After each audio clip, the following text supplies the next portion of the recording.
சிராப்பள்ளி மலைமேவும் தட்சிணாமூர்த்தி அருள் நல்கப் பெற்று பராபரமும் எந்நாடும் பைங்கிழியும் பல பாவும் பாடிப் பாடி தராதல மானிடர்க்கு எல்லாம் தன்னமிர்தாய் தந்தருளும் தாயுமான நிராமயனார் அருள் பெரிய கவிதையினால் பொருள் அதனை நினைந்து வாழ்வான்.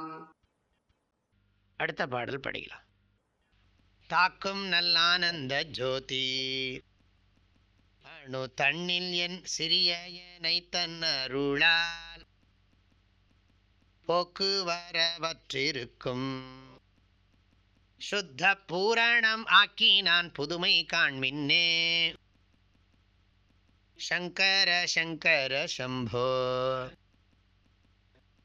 தாக்கும் நல்லானந்த ஜோதி அணு தன்னில் சீரிய ஏனை தன்னருளால் போக்குவரவற்றிருக்கும் சுத்த பூரணம் ஆக்கி நான் புதுமை காண்மின்னே சங்கர சங்கர சம்போ. மின்னேன்னா பெண்ணேன்னு அர்த்தம். மின்னே ரொம்ப புதுமையான காரியத்தை பண்ணார் என் குருநாதருங்கிறார். யாருமே பண்ணலை, ரொம்ப புத்தம் புதிய ஒரு காரியத்தை பண்ணிவிட்டார். ரொம்ப புதுமையாக இருந்தது. அது புதுமை இல்லை, அது பழமை தான். அவர் சொல்கிறார், அவருக்கு அது புதுமை. பரம்பரையாக சம்பிரதாயமாக இருந்துட்டுருக்கிற விஷயம் எனக்கு ரொம்ப புதுசாக இருந்தது. விட நம்ம ஒரு இடத்துக்கு போனேன், ஒரு ஊருக்கு போனேன். ஒரு ஊருக்கு போன உடனே அங்கே உபன்யாசமெல்லாம் பண்ண உடனே நான் தங்கியிருக்கிற வீட்டில் அவங்க சொல்கிறாங்க, ஃபோன் பண்ணுறாங்க, அங்கே சொல்கிறாங்க. புதுசாக இருக்குது, ரொம்ப நல்லா இருக்குது, இது ரொம்ப சம்பிரதாயமாக இருக்குது, ரொம்ப நல்லா இருக்குது, புதுசாக இருக்குங்கிறாங்க.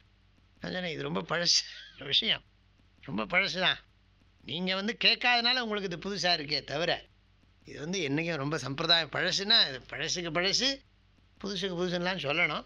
உண்மை பழம்பொருளுக்கும்லாம் பாட்டெலாம் பாடணும். ஆனால் இது உண்மையிலேயே சம்பிரதாயமாக இருந்துட்டுருக்கு. நீங்கள் உங்கள் அட்ராக்ஷன்லாம் வேறு பக்கம் இருந்தது, இன்றைக்கி என்னமோ தப்பி தவறி இந்த பக்கம் திரும்பி இருக்குது. அதனால் இது உங்களுக்கு புதுசாக தோன்றுகிறதே தவிர இது ரொம்ப பழசு தான், ரொம்ப சம்பிரதாயமாக தான் இருக்குது. அதே மாதிரி தாய்மானன் சொல்கிறார், ரொம்ப புதுமை காண் மின்னே. ரொம்ப புதுசாக இருந்து எனக்கு இது வரைக்கும் யாருமே சொல்லலை. புதிய ஒரு அனுபவம், புதியதோர் அனுபவம். புதியதோர் அனுபவம் இல்லை, பழையதோர் அனுபவம் தான், என்றும் இருக்கும் ஒரு அனுபவம். அதை புரிந்து கொண்டது ஒரு புதிய விஷயம், அவ்வளோதான். தாக்கும் நல் ஆனந்த ஜோதி. தாக்கும் நல் ஆனந்த ஜோதி.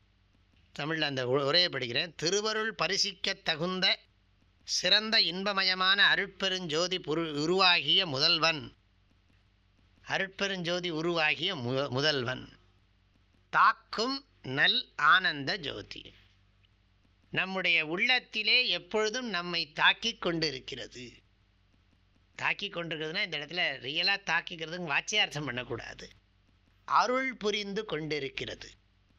அனைவருடைய உள்ளத்திலும் அந்த சிறந்த பிரகாச சைதன்ய ஸ்வரூபமான அந்த வஸ்துவானது விளங்கி கொண்டிருக்கிறது, அருள் செய்து கொண்டிருக்கிறது.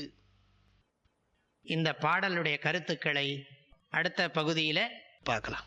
ஹரி ஓம்.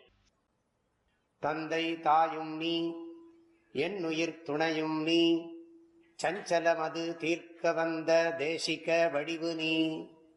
உனையலால் மற்றொரு துணை காணேன், அந்தம் ஆதியும் அளப்பரும் ஜோதியே. ஆதியே அடியார்த்தம் சிந்தை மேவிய தாயுமானவனும் சிரகிரி பெருமானே. ஓம்.